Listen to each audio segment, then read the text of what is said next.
आज मस्जिद में आया हूँ। मस्जिद ज़ेर तमीर है, तो इसमें ज़्यादा से ज़्यादा वीडियो को शेयर करें और लोगों तक पहुँचाएँ। ये मस्जिद का काम हो रहा है, देखें। और ये पुरानी मस्जिद है, यहाँ पे भी औरतों को ही छोड़ेंगे भी। तो ये मस्जिद है, ज़्यादा से ज़्यादा लोगों तक शेयर करें ताकि इसमें ज़रूर लोग हिस्सा डालें अपना। ये देखिए काम कर रहा मस्जिद के लिए।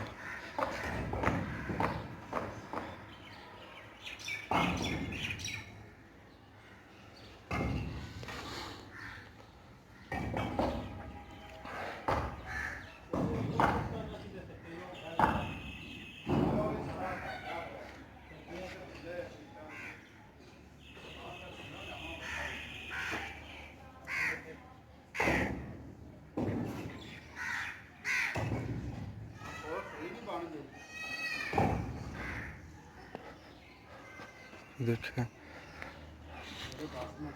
अपना अपने से जरूर पाया जी इंदे विच। यह तारक की हाल है?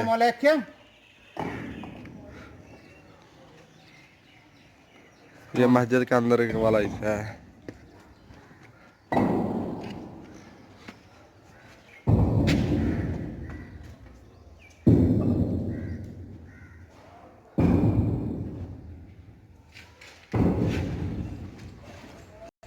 ये ऊपर लेके जाता हूँ।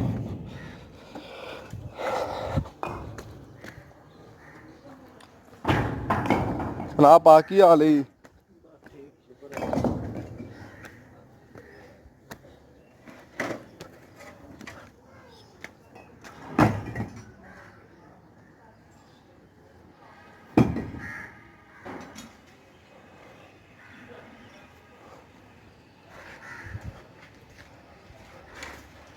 अंदर वाला हिस्सा।